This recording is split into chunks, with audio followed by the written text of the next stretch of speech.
Исәнмесез? Эфирда яңалыклар вакыты, студияда Лина Хасаншина. Тожлы вирус таралуны булдырмау чаралары турындагы карарга үзгәрешләр кертелде. Это поддержание наших ветеранов для того, чтобы они не просто жили, доживали. Ветераннар советы күзгү чүбешләрен саный. Юхиди рейды авылларга күчте.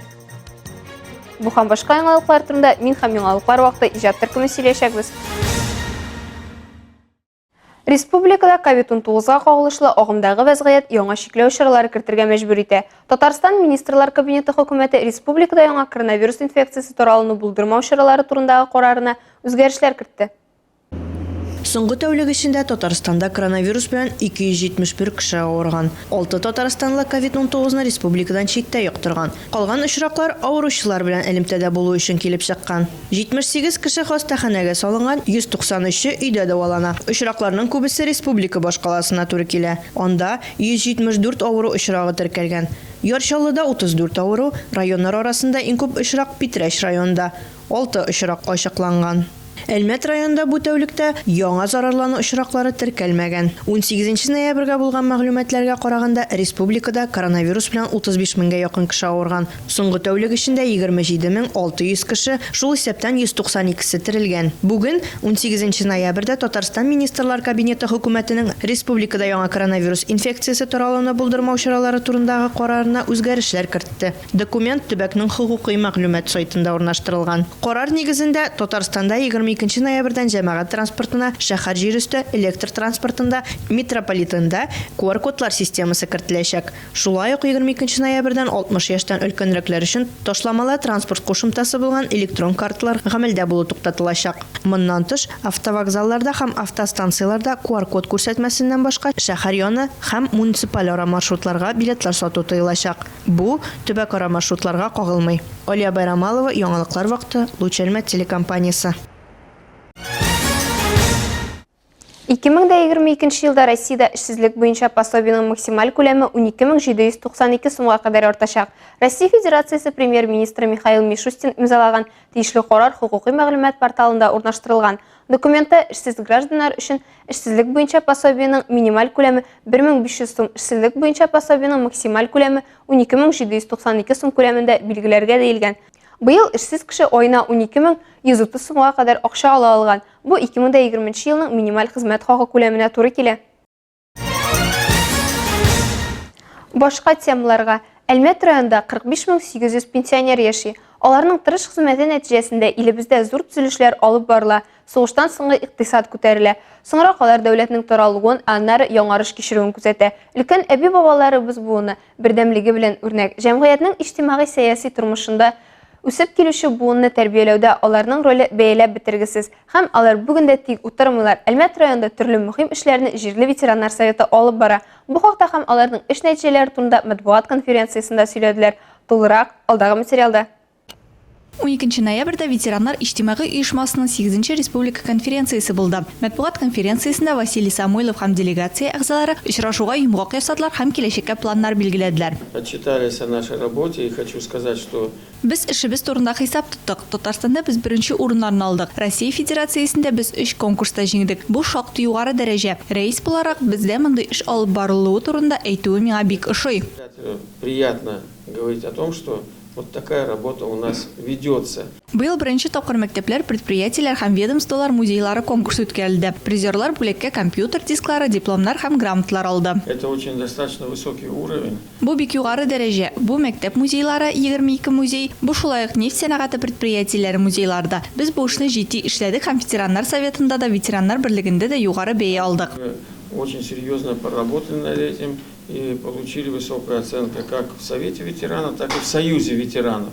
Ветераннар хәрәкәте ул конкурс эшчәнлегенә түгел, ә Бөек Ватан сугышы ветераннары тыллар, тыл хезмәтчәннәре белән эшләүдә. Аларга хакимият һәм ветераннар советыннан 4000-гә якын бүләк тапшырылды. Ел саен сугышта катнашучылар күмелгән урыннарда өмәләр үткәрелә. 17 онытылган кабер ачыкланды. Аларда һәйкәлләр куелды. 60 яшьтән өстә вакцинацияләүче пенсионерларны арттыру өчен кызыксындыру ярышлары үткәрелә. это поддержание наших ветеранов для того, чтобы они не просто жили, доживали. Бу безнең ветераннарыбызны яклау. Алар гади генә яшәмәсен, актив яшәсен өчен. Һәм менә Василий Самойлов командасы тарафыннан булдырылган әйбер ул эшли һәм кешеләр моны сизә. Алар безнең актив яшәүебезгә рәхмәтле. И благодарны, что мы живем, активно живем. Ветераннар советы Бөек Ватан сугышы чорының гаилә фотохроника конкурсында катнашты һәм беренче урынны алды. Ветераннар оешмасы рәисе беренче чиратта иң мөһиме Бөек Ватан сугышы ветераннарының сәламәтлеген саклау булуын билгеләп үтте. Ул шулай ук яшь пенсионерларны ветераннар хәрәкәте эшчәнлегенә җәлеп итү мөһимлеге турында да әйтте. Алсу Нуриева, Рафаэль Сафин, Яңалыклар вакыты, Лучи Әлмәт телекомпаниясе. 1 январдан иминiyet пенсияләре 5,9%-ка артачак. Нәтиҗәдә 2022 елда эшләмәүче пенсионерлар айына уртача 18,521 сум, 2023 елда 19,477 сум, 2024 елда 20,469 сум акча алачак. Иминiyet пенсияләре ел сайын 1 январдан арта. Быел өстәмә 6,3% тәшкил итте. 2022 елның 1 апреленнән социаль пенсияләр 7,7%-ка индексацияләнә. Аны пенсияны иминiyet пенсиясе өчен хезмәт стажы җитмәгәннәр, инвалидлар һәм туендыручысыз калган балалар ала. Әгәр социаль пенсия төбәктәге пенсионерның яшәү минимумыннан кимрәк икән, дәүләт өстәмә түли. Быел социаль пенсиялар 3,4%-ка индексацияләнде. Быел Татарстан халкы өчен яңа ел каникуллары 10 көн дәвам итәчәк. Бу Россия Федерациясе хөкүмәте һәм Татарстан Республикасы хезмәт халыкны эш белән тәэмин итү һәм социаль яклау министрлыгы сайтында бастырылган документлардан күренә. Элегрәк премьер-министр Михаил Мишустин 2021 елның 31 декабрь ял көне булачак дигән карарны имзалаган иде.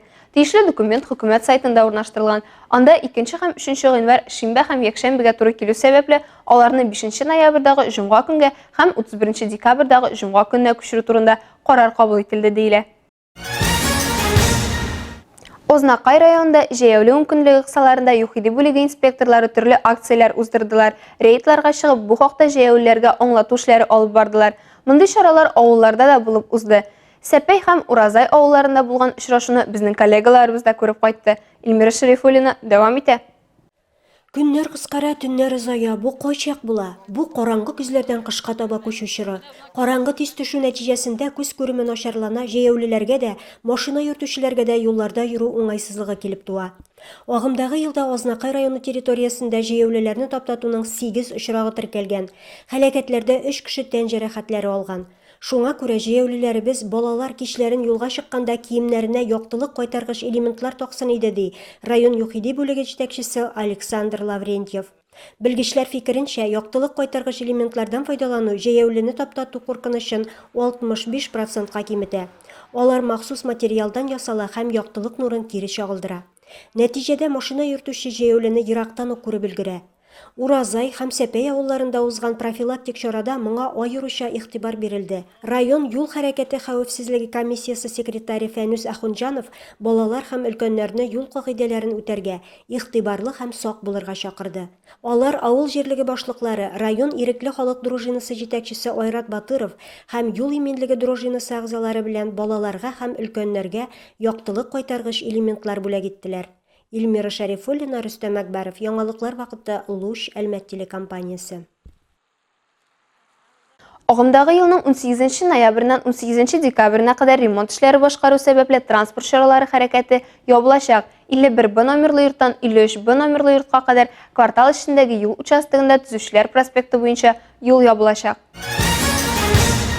Ә хәзер кыска вакытлы рекламага бүленәчәкбез. Аның артыннан ук безнең эфирда. Хочется отметить, что Спартакиада, она в принципе как раз и несет ту миссию, чтобы как можно больше привлечь к спорту, к здоровому образу жизни ребят, девчонок. Студентлар спорт уеннары башланып китте.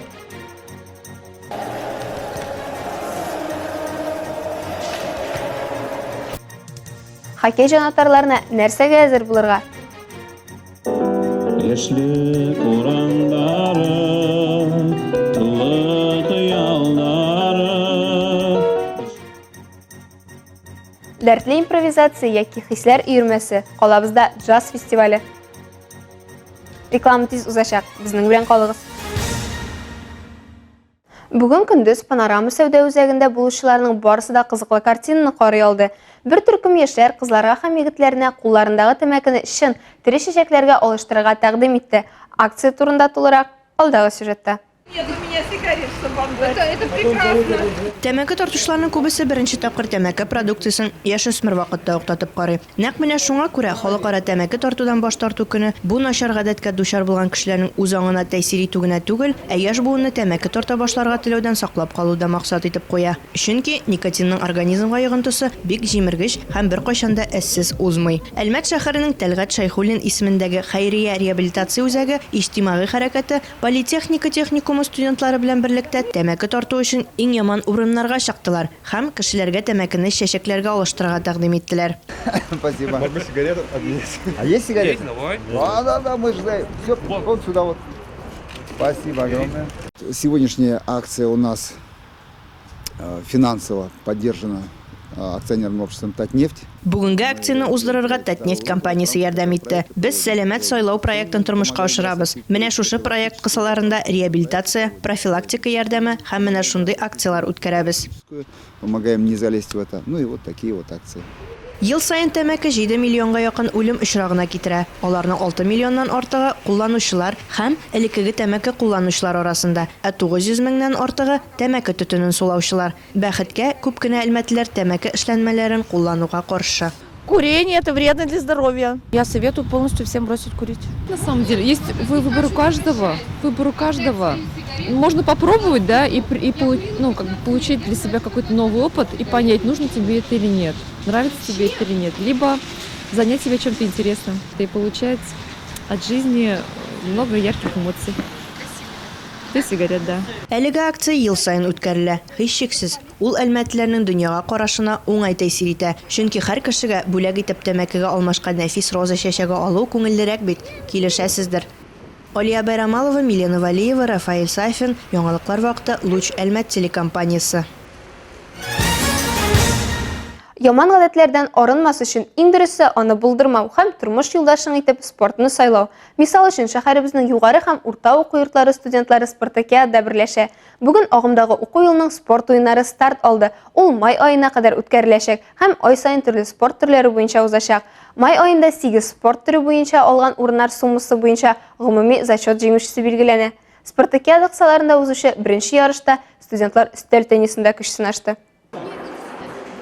Өстәл теннисы олимпия спорт түренә керә торган популяр спорт уены. Ул 2 көндәш яки 2 пар көндәш арасында узарга мөмкин. Уенчыларның бурычы ракеткалар ярдәмендә тупны уенда тоту. Көндәш кагыйдәләр нигезендә тупны кире кайтара алмый икән, уенчыга яки уенчылар парына очко исәпләнә. Әзерлек һәр вакыттагыча югары дәрәҗәдә ди Әлмәт районы физик культура, спорт һәм туризм идарәсе башлыгы Дмитрий Бакалдин. Хочется отметить, что спартакиада, она в принципе как раз и несет ту миссию, чтобы как можно больше привлечь. Спартакиада спортка сәламәт яшәү рәвешенә җәлеп итү максатын күздә тота. Актив катнашучы уку йортларына рәхмәт әйтәсе килә. Спартакиадаларны кызыграк үткәрергә тырышабыз.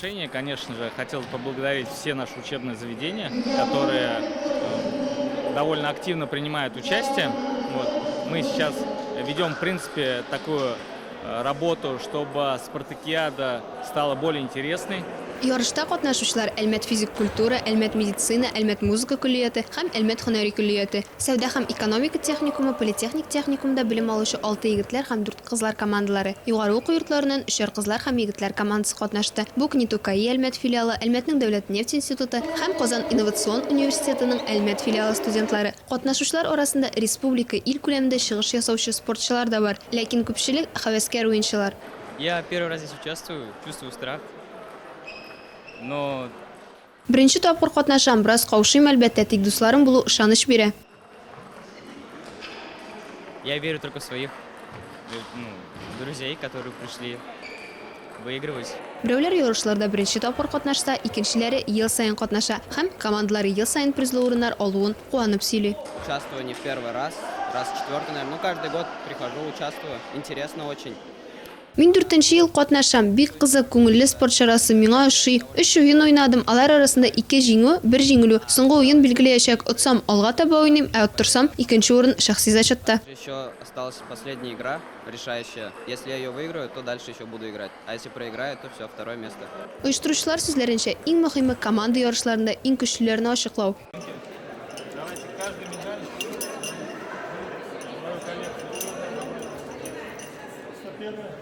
Әлмәт физик культура күллияты кызлары һәм политехник техникум егетләре 1-нче урында, Нефть институты 1-нче, КАИ 2-нче, КИУ 3-нче урын ияләре. Шәхси зачетта иң яхшы нәтиҗә күрсәтүчеләргә дипломнар тапшырыла. Команда зачетында җиңүчеләрне кубоклар, медальләр белән бүләкләделәр. Әлмәт хоккейчылары бу арада җанатарларын аеруча сөендерә. Югары хоккей лигасында да, яшьләр лигасында да безнекеләрнең мактанырлыгы бар.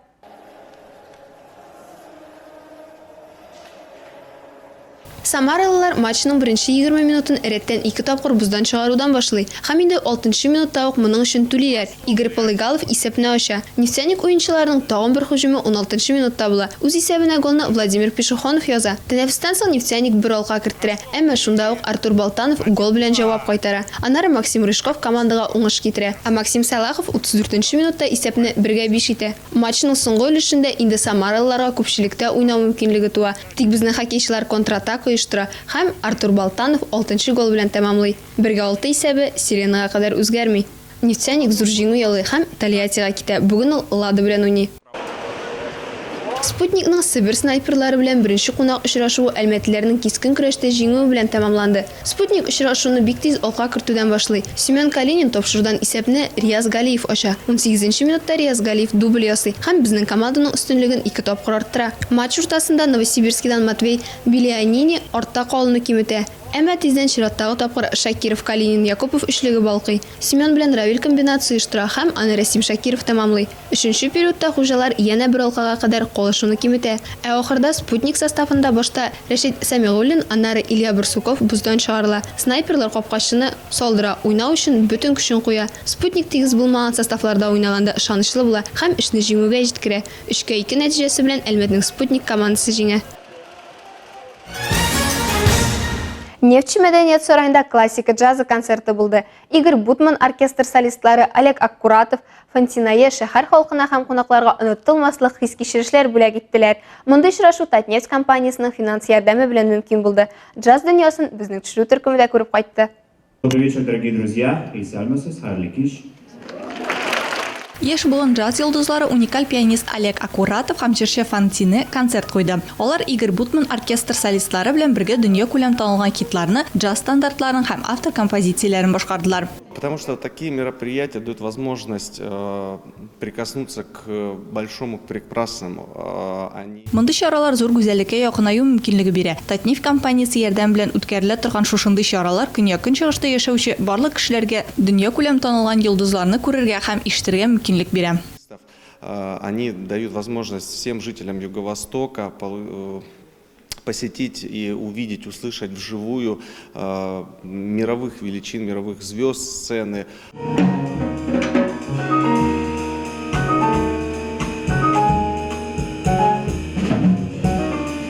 Джаз ул энергия, драйв һәм импровизация. Олег Аккуратовның уены шаккаттыра, ә тавышы безне салкын көздә җылыта. Күңел белән хыяллар иленә алып китә. Яшьлек урандары, тулы хыяллары, бер шатлыкка туймас исәрләр.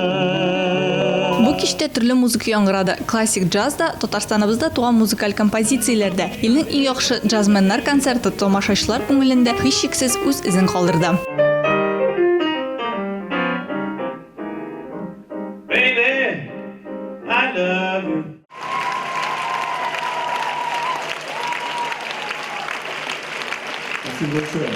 Восхитительно. Мы первый раз на джазовом на концерте, и звук просто невероятный. Настоящий джаз. Он не старается классически спеть. Вот это интересно. взаимодействие с оркестром у него очень хорошее. Это действительно нужное мероприятие, и в принципе я Бу чыннан да кирәкле чара. Мин музыкага якын кеше буларак шәһәребездә мондый чаралар үткәрелүенә бик шат. Беренчедән, кешеләрнең музыка күзаллаулары киңәя, икенчедән, культура дәрәҗәсе күтәрелә. Бу бик әйбәт. в принципе в целом уровень культурного развития, это хорошо в целом. Алсу Нуриева, Милена Валеева, Рафаэль Сафин, Яңалыклар вакыты, Лучи Әлмәт телекомпаниясе. Бу сезгә җиткерәсе соңгы мәгълүматыбыз иде. Мин Лина Хәсәншин һәм монтаж операторы Алия Бәйрамалова сезнең белән сау булашабыз. Исән-имин булыйк.